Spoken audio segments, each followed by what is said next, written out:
Hello, and welcome to Generation Woman, a special Women's History Month discussion. I'm Natasha Jacques, your Senior Director of Diversity, Equity, and Inclusion for UREST and ESFM. Right now, 4 distinct generations now coexist in the workforce, each generation bringing its own formative and collective experiences. I have the pleasure of being joined by 4 incredible women from UREST and ESFM representing 4 generations in our workforce. I know we're going to have a great discussion today, ladies. Let's start by learning a little bit more about each of you. Shirley, can you kick us off? My name's Shirley. I'm a catering captain for yours, and I'm a baby boomer. My name is Kathy Fenty. I'm Regional Vice President for the Southeast for UREST, and I am Gen X. My name is Deja Tatum, Chef Manager for UREST, and I'll be representing the millennial generation. Hi, I am Deborah Martinez, and I'm a Unit Director for ESFM, and I am part Generation Z. Awesome. So let's get into it. Deborah, I'd like to start with you. So, how do you see your early career experiences influencing the kind of leader you aspire to be? I was very fortunate to have had and have great managers and great leaders at the same time that have paved the path of my career that I'm currently in. So mentorship, I think mentorship plays a big role in, I'm not going to just say a woman career, but vice versa. But I think I would like to pay that back in the future, mentor somebody, bring somebody under my wing and mentor them and make sure they're on the right path of their career. I love that because I've experienced the same in my career as well, so it resonates. Kathy, as you've progressed in your career, how have you seen the role of women evolve through the decades? And what had the most significant impact on you? So first, I don't think it's been one thing since I've kind of grown up through the company. I've been with Compass over 30 years. So I've seen a lot of change within Compass, URS, ESFM significantly, and all the opportunities that have been presented to women to become leaders and to become great leaders. So I think that is very inspirational to me and probably a lot of other women joining the workforce, in the workforce, striving to be more. Absolutely. I think when people can see themselves in a specific role, it makes them think that it's possible and they shoot for those things. Deja, how do you balance ambition with personal fulfillment in your career?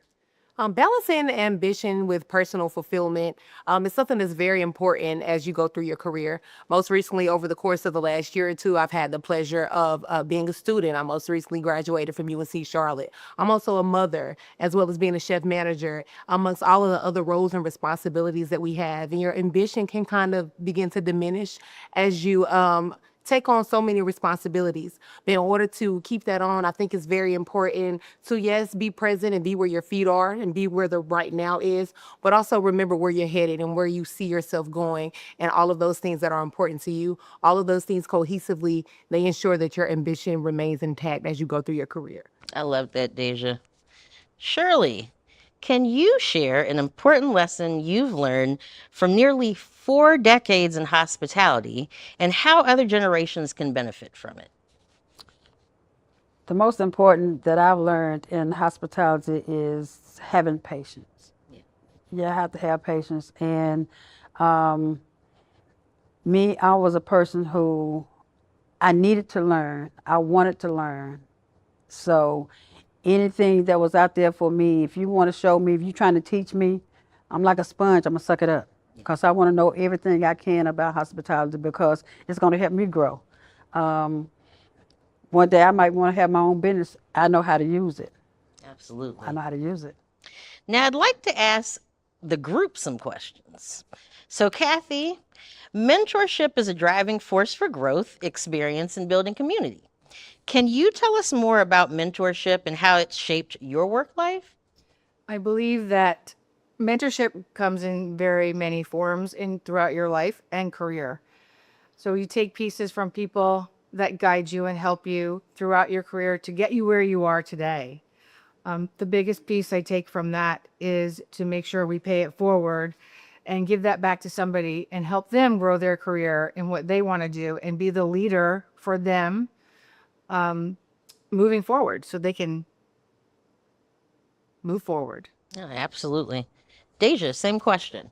I would say personally that mentorship has been the most imperative things that I have done in my career. I've had the pleasure of being a part of a couple of mentorship programs that our cultural viewers were able to offer, and of all of the things that has moved my career, mentorship has been the one that stands out because it allows you the opportunity to network and meet people, which is most important for sure.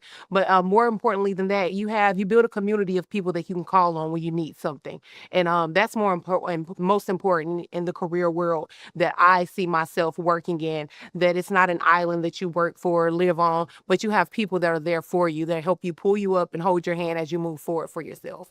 Absolutely. That has actually been my experience. I always tell people I have a little village that I've built, and it started off with some of that informal mentorship. And I know, like, when I need things or I need advice or best practices, that's the village and the group of people that I can reach out to. And it's helped me build a network and grow in my career as well. So definitely resonated. Shirley, over the years, mental health has become a more open conversation, thanks in part to incoming generations. How do you view mental health, and how does your generation's perspective influence that? When I was coming up, mental health wasn't anything that we discussed. It wasn't in the family at all. If you had issues, problems going on, it was hush. You know, shove it under the rug, push it in the closet. It wasn't nothing that we talked about. As I've grown in the workplace, mental health is important. I never knew how important mental health was until I personally experienced it myself within my family. My thing about mental health is don't be afraid or ashamed to talk to someone. You gotta open up and talk with somebody. It's a trust thing for a whole lot of people that they won't talk about their mental. But I feel and I find now that if you can trust one person, maybe two, talk it out, talk to them. The thing of mental health is we don't always need advice. We just need a listening ear. Absolutely. We just need a listening ear. So we find that one person that we know we can trust and we can talk to, knowing it will not come back, or you're going to use it as a weapon against me. That's what we need. Absolutely. Deborah, same question for you. I just I agree with Miss Shirley over here. I think it's very important take care of yourself, because if you can't take care of yourself, you can't effectively take care of others, and you can't perform at your best in the leadership role. Our generation, I think, is significantly open about it. There's just less stigma behind the topic of mental health. And I think nowadays, like this digital literacy, there's more apps of therapy, and there's meditation apps where people could just easily just download it from your phone, and or just chat with someone through the phone. You don't have to sit in front of somebody. So I think mental health is more of an open conversation now, and people are very well aware of it. I also want to share that, within UREST and ESFM, our DIAC has started a Mental Health Matters ERG. So if someone out there that's watching needs help or just looking for resources, wants some allies, just be part of that discussion, please reach out to get information about the ERG. We're looking to get as many members as possible, and we want to, as an organization, be sure that we're breaking down those stigmas.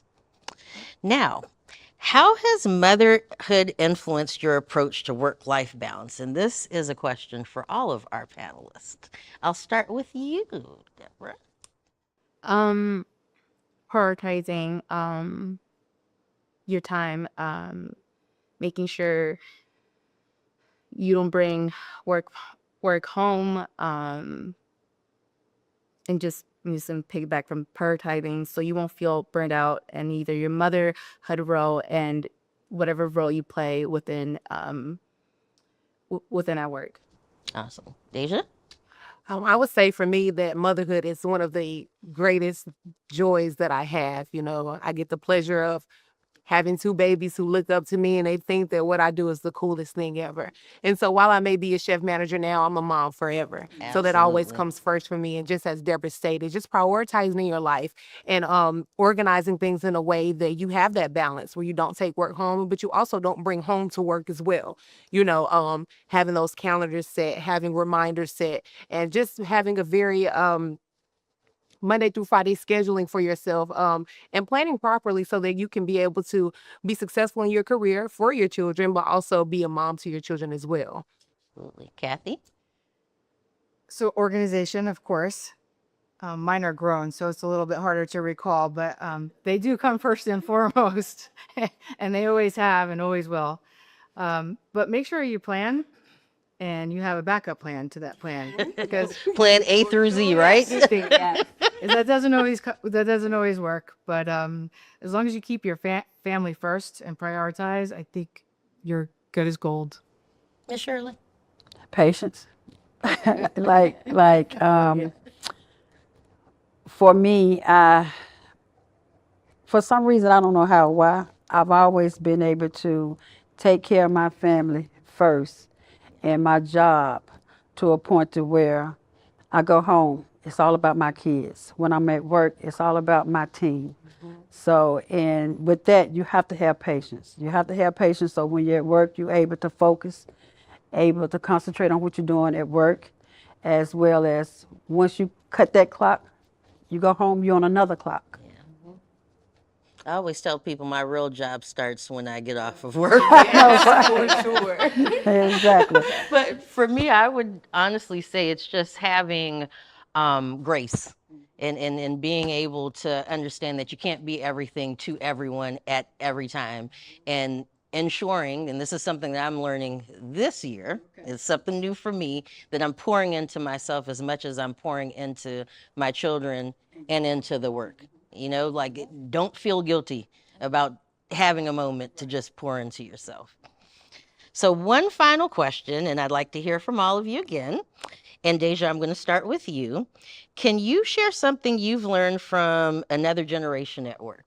Oh, this is a great question. One thing that I can say I've learned from other generations of women that I've worked with is for the very well respected older generations is to take it by force. These opportunities, they may not have had them, when they were going into their career and getting it started. So if a position was offered, well, we'll just take it. But now if that position is offered and those negotiations don't seem appropriate, or that you're worth a little bit more, you go in and you stand up for yourself, because this is a time where women are standing up for themselves. We don't have to just take what's given to us. We can stand up for ourselves and know that, hey, I know my worth and you're going to treat me as such. So that's one thing that I've learned from the well respected older generations that I've had the pleasure of working with. I love that. Kathy? It's hard to follow that one. Mine is just technology. So, But I mean, it is huge. Technology is basically how we is. run the world now. Run the world now. It's a So big one. been a big help for me. I've learned a lot of shortcuts from the people that work for me, work around me, work above me. So I think it's a phenomenal thing that I can reach out to just about anybody, and they can teach me something new every day. Love that. Miss Shirley? My thing about the younger generation is work is, if it's a passion for you, you'll do it. I was told that if you love what you're doing, as far as work is concerned, you're not working. So anybody that I work with that's younger than me, when they come to me like, Miss Shirley this, Miss Shirley that, Miss Shirley that, and the first thing I tell them, baby, you got to have patience. You got to have passion. And that's what I see, patience and passion. You got it, you're going to get it. Love that. And Deborah? Yeah, I mean, patience. I think to avoid burning out, I think patience and prioritizing your task. Because if you don't prioritize or you don't have patience in your workforce, then I think that burnout's going to come up a little bit more quicker. So Absolutely. And I think I've learned flexibility and how to pivot because, you know, historically you just kind of do what you're told and you stick to the, but like nowadays you got to pivot. That's just the world that we live in. And I think I've learned that from some of the younger generations, how to easily do that seamlessly. So for all the difference we have generationally, what we bring and experiences as women is truly a shared experience. Thank you for being here. Thank you, ladies, for your honesty and for being so vulnerable with us today.